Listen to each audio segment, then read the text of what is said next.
வணக்கம். இந்திய அரசியலில் ஒரு சாதாரண மனிதன், ஆரம்ப கல்வி கூட முழுமையாக பெறாதவன், ஆனால் அசாத்தியமான நிர்வாக திறமையாலும் தொலைநோக்கு பார்வையாலும் ஒரு மாநிலத்தையே மாற்றி காட்டிய ஒரு தலைவன் வாழ்ந்தான் என்றால் அது நமது பெருந்தலைவர் காமராஜர் தான்.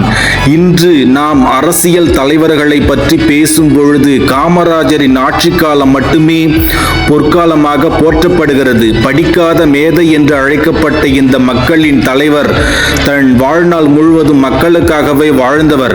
அவரது எளிமை, நேர்மை, கல்வி மீதான ஆர்வம் மற்றும் தமிழகத்தை முன்னேற்ற அவர் எடுத்த அரும்பணிகள், இவை அனைத்தும் நாம் கட்டாயம் அறிந்திருக்க வேண்டிய வரலாறு. காமராஜர் என்னும் மாபெரும் மனிதரின் சாதனைகளையும் அவரது வாழ்வின் ஒவ்வொரு அடியையும் இந்த வீடியோவில் விரிவாக காணலாம்.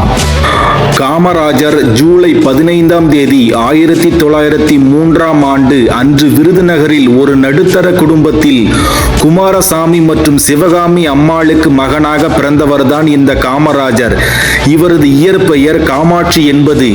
சிறு வயதிலேயே தந்தையை இழந்ததால் 6ஆம் வகுப்புடன் படிப்பை நிறுத்தி கொண்டு குடும்ப சூழ்நிலை காரணமாக ஒரு துணிக்கடையில் வேலைக்கு சேர்ந்தார். ஆனால் அவரது மனம் தேசபக்தி நோக்கியே சென்றது. சுதந்திர போராட்டத்தில் தன்னை இணைத்துக் கொண்டார் திரு காமராஜர் அவர்கள். சுதந்திர போராட்டத்தில் காமராஜரின் பங்கு என்ன என்பதை பார்த்தால் அவரது இளமை பருவத்திலேயே கலந்து கொண்டார் என்று சொல்கிறார்கள். மகாத்மா காந்தியின் கொள்கைகளால் ஈர்க்கப்பட்டு இந்திய சுதந்திர போராட்டத்தில் தீவிரமாக பங்கேற்றார். அவர் ராஜாஜி, சத்தியமூர்த்தி போன்ற தலைவர்களுடன் இணைந்து பணியாற்றினார். ஒத்துழையாமை இயக்கம், சட்ட மறுப்பு இயக்கம், வெள்ளையனே வெளியேறு இயக்கம் போன்ற பல போராட்டங்களில் கலந்து கொண்டு சிறை சென்றார். சுதந்திர போராட்ட வீரராக மக்களின் துயரங்களையும் ஏழ்மையின் ஆழத்தையும் நேரடியாக கண்டறிந்தார். இதுவே பின்னாளில் அவரது ஆட்சிக்கும் அடித்தளமாக அமைந்தது. அவருடைய அரசியல் வாழ்க்கை மற்றும் முதல்வர் பதவி பற்றி பார்த்தால் 1937ஆம் ஆண்டில் விருதுநகர் நகரமன்ற தலைவரானார். 1940இல் தமிழ்நாடு காங்கிரஸ் கமிட்டியின் தலைவரானார். 1946 முதல் 1952ஆம் ஆண்டு வரை இந்திய அரசியல் அமைப்பு நிர்ணய சபையில் உறுப்பினராக இருந்தார்.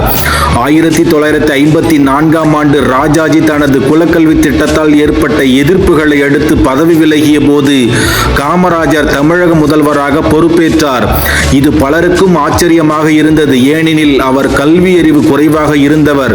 ஆனால் அவர்தான் தமிழகத்தின் தலைவிதியையே மாற்றியமைக்க வந்த ஒரு சிற்பி என்பதை காலம் நிரூபித்தது.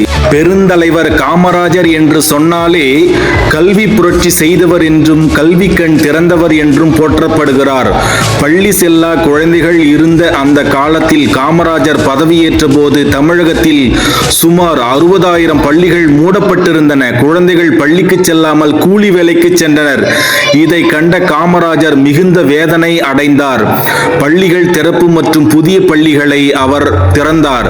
மூடப்பட்ட பள்ளிகள் அனைத்தையும் மீண்டும் திறக்க உத்தரவிட்டார். கிராமம் தோறும் பள்ளிக்கூடங்கள் அமைய வேண்டும் என்ற நோக்கில் ஊருக்கு ஊருக்கு பள்ளி என்ற திட்டத்தை செயல்படுத்தினார்.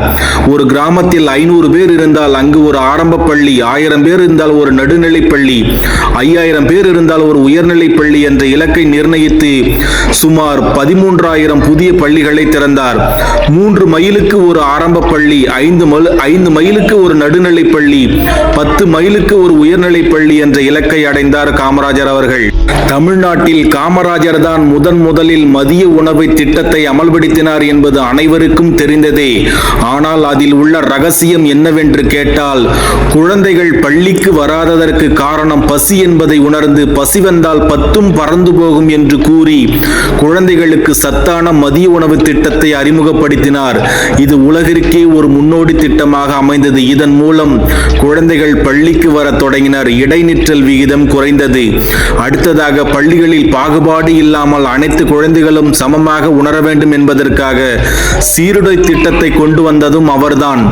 ஆரம்ப கல்வி முதல் உயர்நல கல்வி வரை இலவசமாக கல்வியை வழங்கினார். படிப்பை பாதியில் நிறுத்திவிட்டு சென்ற காமராஜர் கல்விதான் ஒரு சமூகத்தை முன்னேற்றும் அடிப்படை என்பதை உணர்ந்து தமிழகத்தில் கல்வி புரட்சியை ஏற்படுத்தினார் காமராஜர். இன்றும் அவரது கல்வி திட்டங்கள் தான் போற்றப்படுகின்றன. காமராஜர் அவர்கள் முதல்வராக இருந்த பொழுது ஒரு சமூக நீதியாளராக செயல்பட்டார்.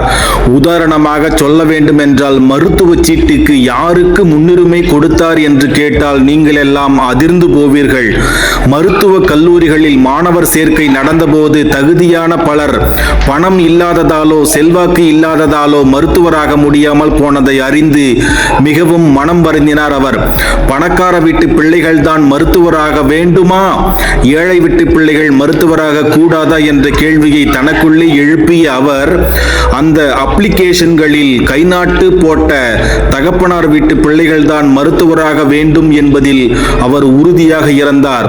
யார் கைநாட்டு வைத்த பெற்றோரின் பிள்ளைகள் அதிகம் படிக்க ஆர்வம் உள்ளார்களோ அவர்களை மருத்துவராக்க வேண்டும் என்று எண்ணினார். இதன் மூலம் கிராமப்புறம் மற்றும் ஏழை மாணவர்களுக்கு மருத்துவ கல்வி வாய்ப்புகள் கிடைத்தன.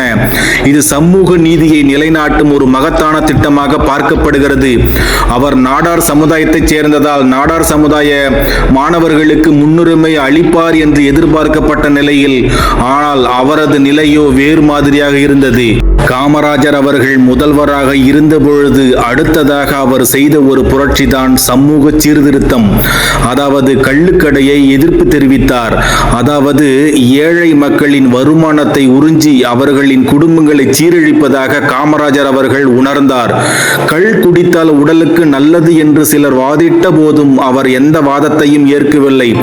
ஒரு குடும்பத்தில் ஒருவன் சம்பாதித்தால் அது குடும்பம் முழுவதையும் சென்றடைய வேண்டும், மதுவுக்கு போய்விடக்கூடாது என்பதில் உறுதியாக இருந்தார். ஏழை எளிய மக்களின் குடும்ப நலனை மனதில் கொண்டு மதுவிலக்கை அமல்படுத்துவதில் உறுதியாக இருந்தார்.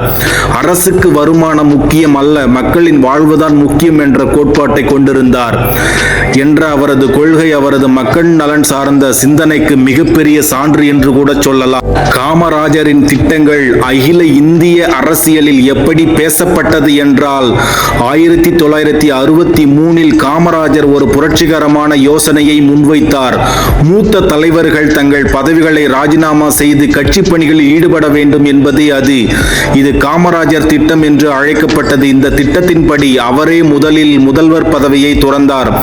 ஜவஹர்லால் நேருவும் இந்த திட்டத்தை ஆதரித்தார். பின்னர் நேருவின் மறைவுக்கு பிறகு லால் பகதூர் சாஸ்திரி மற்றும் இந்திரா காந்தி ஆகியோரை பிரதமராக்குவதில் காமராஜர் முக்கிய பங்காற்றினார். கிங் மேக்கர் என்று இந்திய அரசியல் வட்டாரங்களில் அழைக்கப்பட்டார் காமராஜர் அவர்கள்.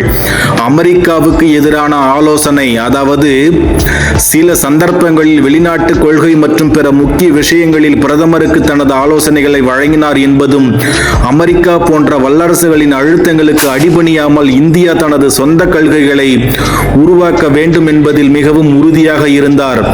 மக்களின் வாழ்க்கை பாடம் படித்தார் காமராஜர். அவர் பள்ளிக்கூடம் சென்று படித்தவராக இல்லை என்ற போதிலும் மக்களின் வாழ்க்கை பாடங்களை, ஏழ்மையின் கஷ்டங்களை, மக்களின் அடிப்படை தேவைகளை நன்கு உணர்ந்திருந்தார். மக்களோடு மக்களாக பழகியதால் அவர்களின் நாடி துடிப்பை அறிந்திருந்தார் காமராஜர் அவர்கள்.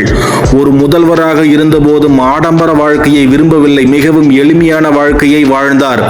தனிப்பட்ட சொத்து சுகங்கள் எதிலும் நாட்டம் காட்டவில்லை.